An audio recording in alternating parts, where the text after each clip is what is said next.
नमस्कार। समसामयिक विषयों पर आपके पसंदीदा कार्यक्रम विशेष में आपका स्वागत है। मैं हूं दीपक डोभाल। चार्टर्ड अकाउंटेंट और ऑडिटिंग फर्म्स ये ऐसे पद और संस्थान हैं जो किसी भी सरकारी या गैर सरकारी संस्थानों में हो रही वित्तीय गड़बड़ी को तुरंत उसका पता लगा सकते हैं और उन्हें रोक लेने में सबसे अहम भूमिका निभाते हैं। समय पर सही ऑडिटिंग प्रोसेस से बड़ा वित्तीय घोटाला पेश आने से पहले ही दम तोड़ सकता है। लेकिन इस वक्त हमारे चारों ओर कुछ ऐसे घोटाले और अनियमितताओं की खबरें घूम रही हैं जिन्हें सुनकर ये सवाल उठता है कि क्या ये ऑडिटर्स की लापरवाही या फिर नाकामियों का नतीजा है। ऑडिटिंग के बेहद चुनौतीपूर्ण और सम्मानजनक पेशे पर आखिर ये सवाल क्यों उठ रहे हैं? क्या हमें इस पेशे के लिए अलग से एक नियामक यानी रेगुलेटरी बॉडी बनाने की जरूरत है? इन तमाम सवालों का जवाब है NFRA यानी नेशनल फाइनेंशियल रिपोर्टिंग अथॉरिटी। क्या है NFRA? इसे लेकर सरकार की क्या तैयारी है और अगर इसे लाया जा रहा है तो अब तक national advisory committee on accounting standard नाम की संस्था क्या कर रही थी? ये तमाम सवाल आज के विशेष का हिस्सा हैं। तो शुरू करते हैं आज का विशेष।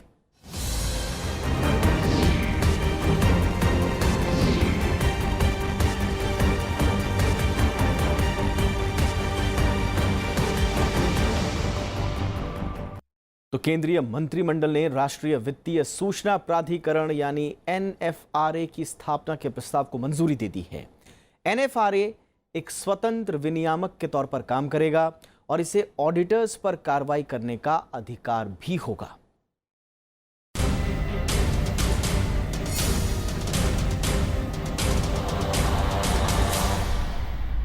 देश में लेखा परीक्षकों यानी ऑडिटर्स के लिए जल्द ही एक स्वतंत्र विनियामक संस्था काम करने लगेगी। केंद्रीय मंत्रिमंडल ने NFRA की स्थापना के प्रस्ताव को मंजूरी दी है। NFRA में एक अध्यक्ष के अलावा 3 पूर्णकालिक सदस्य और सचिव की नियुक्ति की जाएगी। सरकार को उम्मीद है कि संस्था से न सिर्फ ऑडिटर्स की प्रभावी निगरानी हो सकेगी बल्कि निवेश, आर्थिक विकास, अंतर्राष्ट्रीय मानकों के मुताबिक कारोबार और लेखा परीक्षा व्यवसाय के विकास में भी मदद मिलेगी। 15 लोगों का एक बड़ा हाई पावर्ड पैनल बनेगा जो ऑडिटर्स की वर्किंग को मॉनिटर करेगा, रेगुलेट करेगा और प्रोफेशन ऑफ ऑडिटर्स को एक्सपेंड करने के लिए बहुत ज़्यादा मदद मिलेगा। कंपनी कानून 2013 की धारा 132 में NFRA का प्रावधान है। NFRA से सरकार को ऑडिटर्स पर कार्रवाई का अधिकार मिलेगा। फिलहाल इसके दायरे में 100 करोड़ रुपए से ज्यादा की लागत वाली सूचीबद्ध कंपनियां होंगी। मौजूदा समय में नियमन के लिए जिम्मेदार institute of chartered accountants of India यानी ICAI भी काम करता रहेगा। हालांकि इसकी भूमिका अब सीमित हो जाएगी। छोटी और गैर सूचीबद्ध कंपनियां इसके दायरे में ही हैं। NFRA ICAI के कामों में सीधी दखलंदाजी नहीं करेगा। कंपनीज एक्ट 2013 में नोटिफाई होने के बाद इस सेक्शन की नफरा को नोटिफाई नहीं किया गया क्योंकि इंस्टीट्यूट का यह कहना था कि डिसिप्लिनरी मैकेनिज्म इंस्टीट्यूट के पास ही रहना चाहिए। अब क्योंकि पंजाब नेशनल बैंक का एक बड़ा फ्रॉड हुआ है और सरकार के ऊपर भी दबाव था इसको एड्रेस करने के लिए, तो सरकार ने कहा है कि हम नफरा बनाएंगे।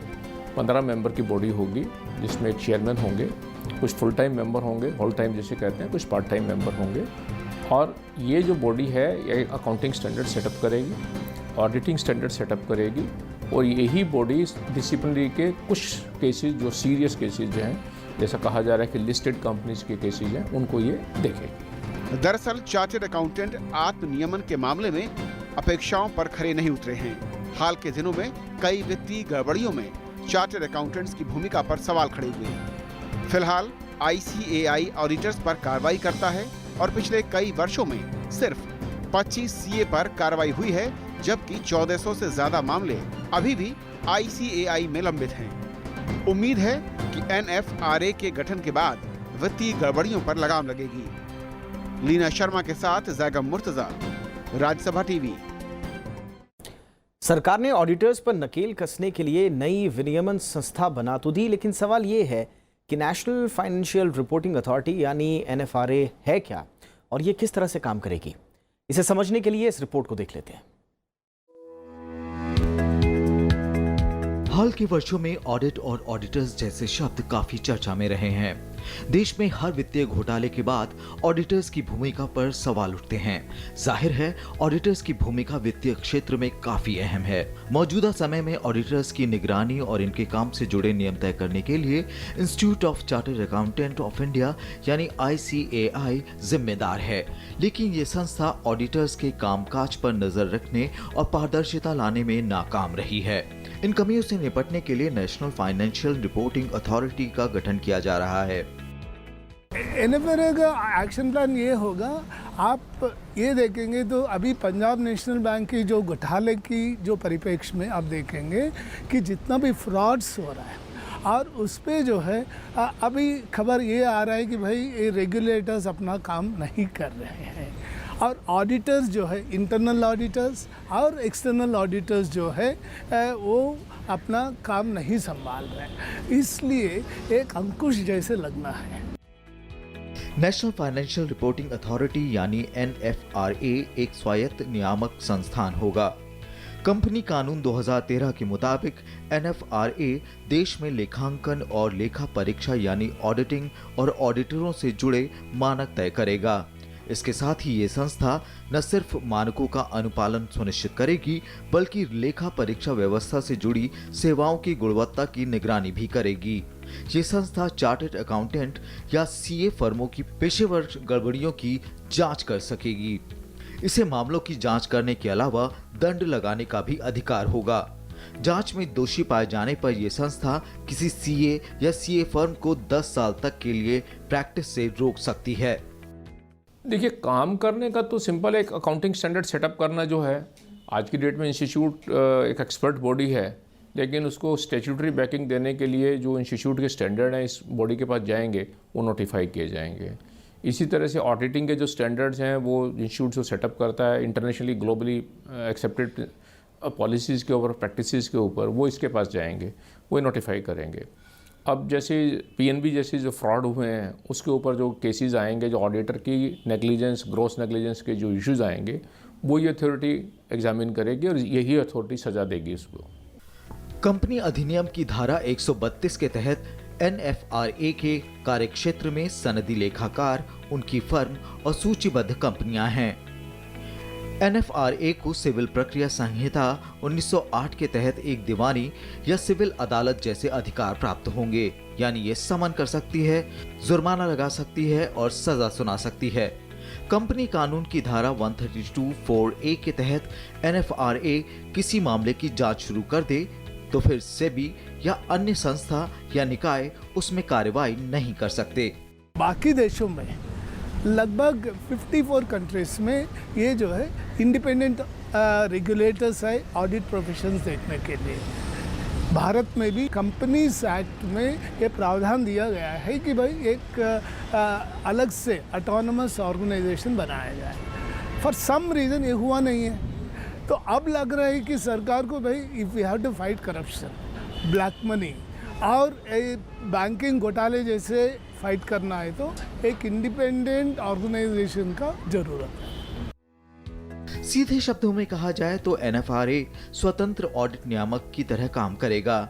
ये ऑडिटर्स के पेशे से जुड़े संवैधानिक तौर तरीके तय करेगा, पेशे से जुड़े कायदे कानून बनाएगा, जांच करेगा, गड़बड़ियों के खुलासे करेगा और इसके बाद गड़बड़ी करने वालों को दंडित भी करेगा।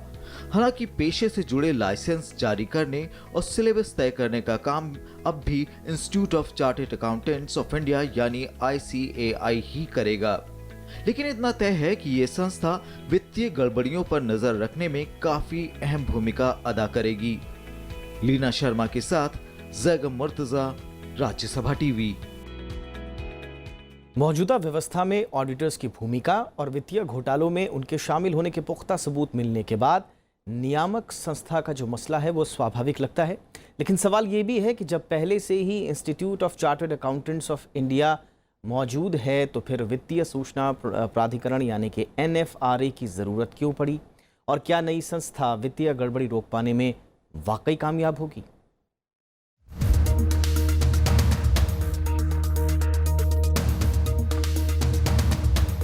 हाल के दिनों में वित्तीय गड़बड़ियां और बैंकों के साथ धोखाधड़ी के कई मामले सामने आए। सार्वजनिक क्षेत्र के कुछ बैंकों से हजारों करोड़ रुपए की धोखाधड़ी हुई। एक मामले में तो 7 साल तक धोखाधड़ी चलती रही, लेकिन तमाम ऑडिटर गड़बड़ियों को पकड़ने में नाकाम रहे, या कहिए कि जानबूझकर इन गड़बड़ियों की अनदेखी करते रहे।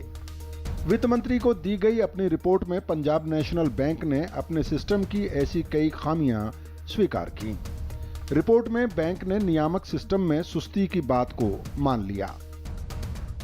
With whatever responsibility to undertake to perform his job, and where regulation is lacking, right, if it needs to be strengthened, it needs to be strengthened.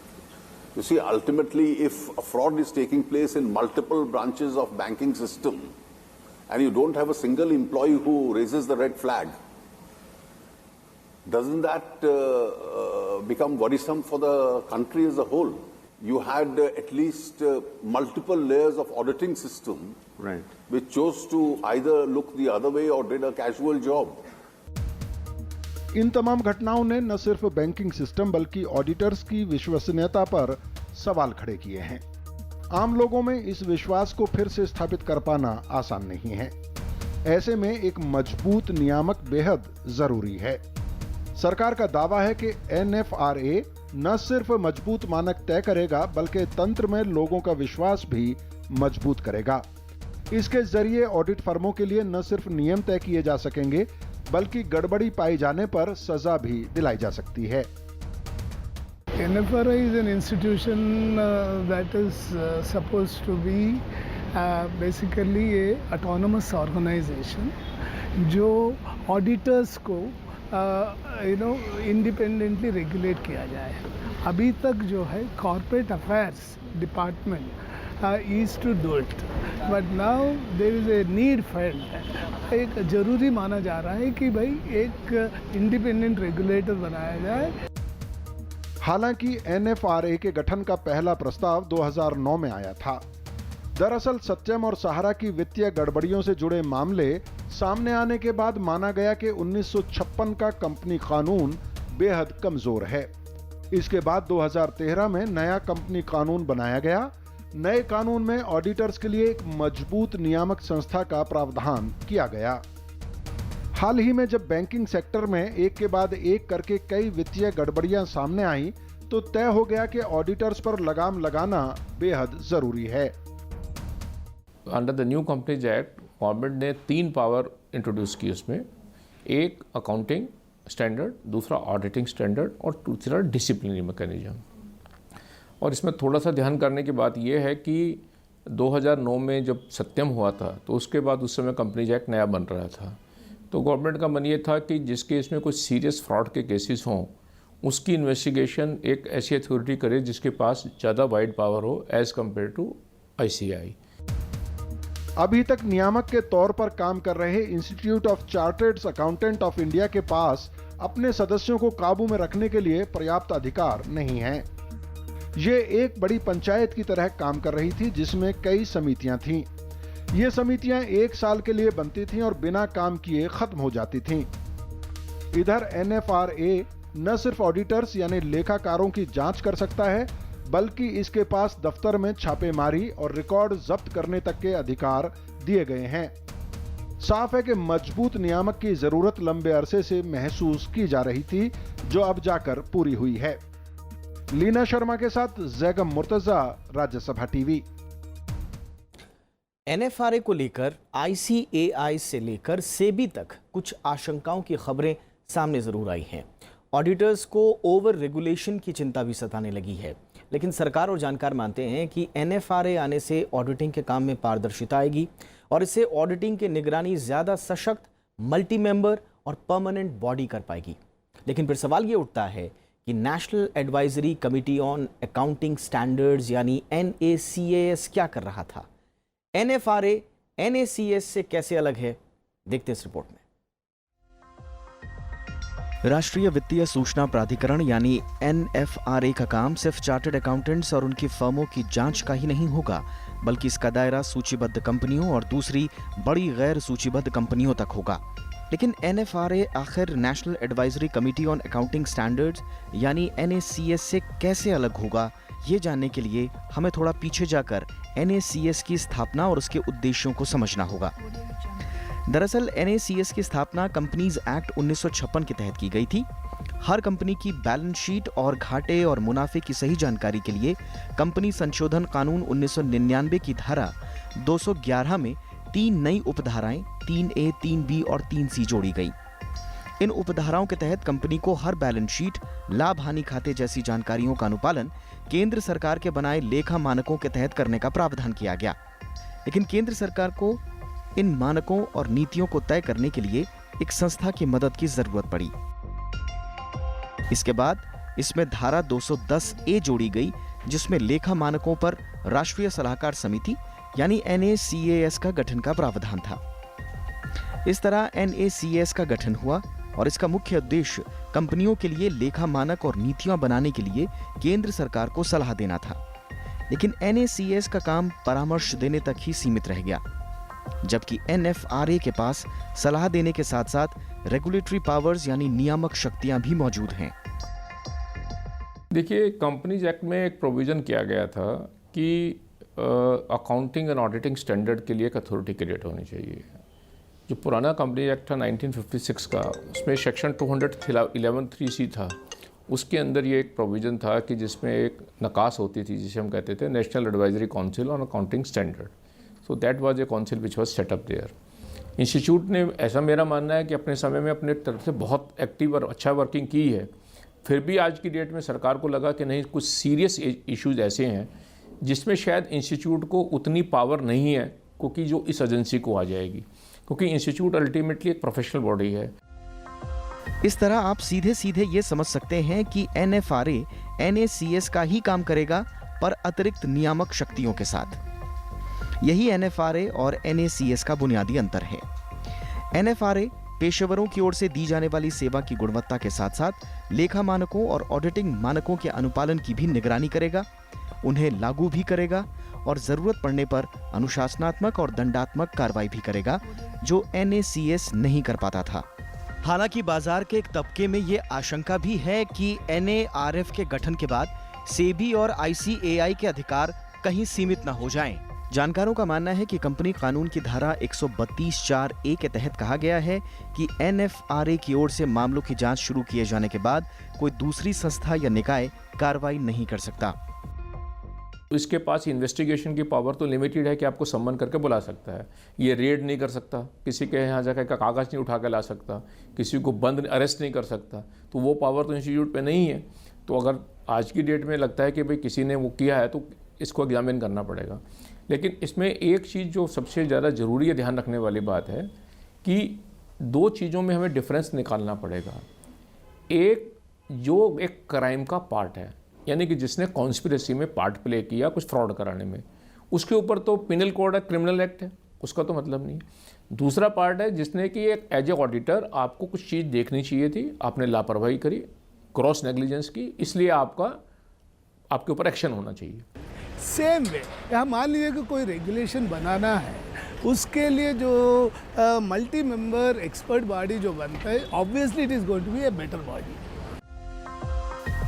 बहरहाल NFRA के पास मामलों की जांच की सुओ मोटो यानी स्वतः संज्ञान लेने की शक्ति होगी, साथ ही वो केंद्र सरकार की ओर से निर्देशित मामलों की भी जांच करेगा। NACS के विपरीत NFRA को वही शक्तियां दिए जाने का प्रावधान है जो कि सिविल कोर्ट में सिविल प्रक्रिया संहिता 1908 के तहत निहित हैं। Bureau report, Rajya Sabha TV. CA और ऑडिटर्स का काम बेहद चुनौतीपूर्ण है और उतना ही सम्मानजनक भी। प्रोफेशनल्स के तौर पर देश विदेश की कंपनियों में फाइनेंस, अकाउंट्स और टैक्स डिपार्टमेंट में CA बेहद महत्वपूर्ण पदों और जिम्मेदारियों पर काम कर रहे हैं।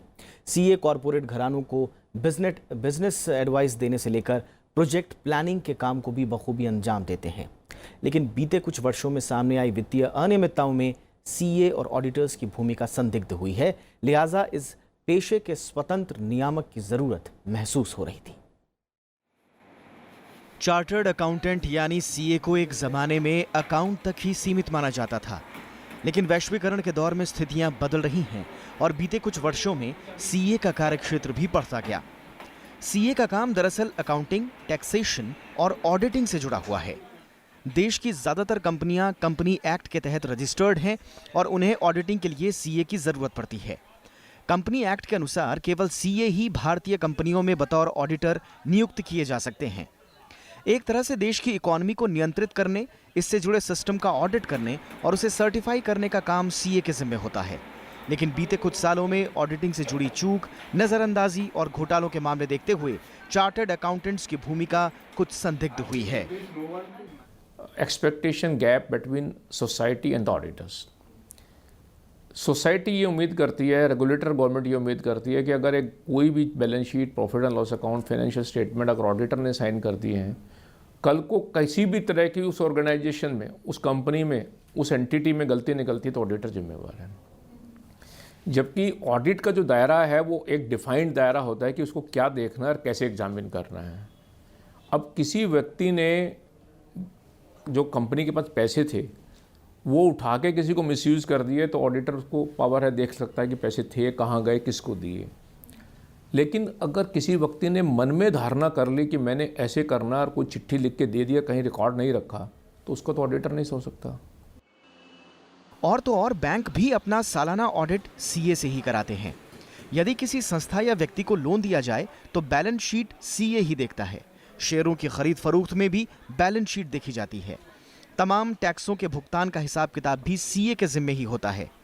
लेकिन बीते कुछ वर्षों में सहारा मामला, विजय माल्या मामला, पंजाब नेशनल बैंक धोखाधड़ी, चिटफंड कंपनियों के घोटाले, शेयर घोटाले और दूसरे सैकड़ों छोटे बड़े मामले सामने आने के बाद ऑडिटिंग पेशे के लिए एक स्वतंत्र नियामक की जरूरत महसूस हुई, जो कंपनी अधिनियम 2013 में लाए गए अहम बदलावों में से एक है। ये ऑडिटर सही ढंग से काम करना है तो एक इंडिपेंडेंट ऑर्गेनाइजेशन को बनाना है।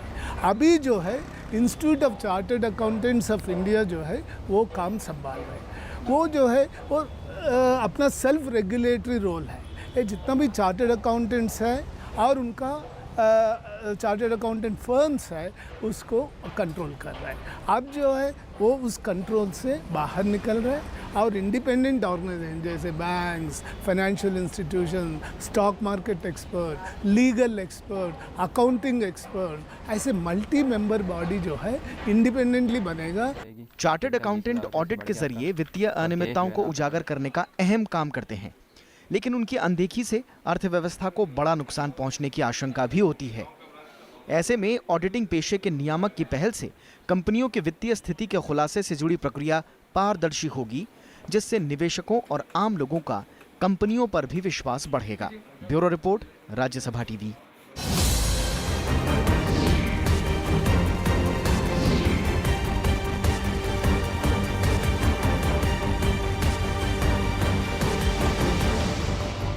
तो ये था आज का विशेष, लेकिन आपको बता दें कि आप हमारा ये कार्यक्रम YouTube पर भी देख सकते हैं। राज्यसभा टीवी के YouTube चैनल पर आप अपना फीडबैक भी दे सकते हैं।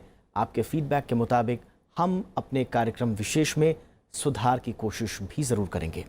इजाज़त दीजिए, नमस्कार।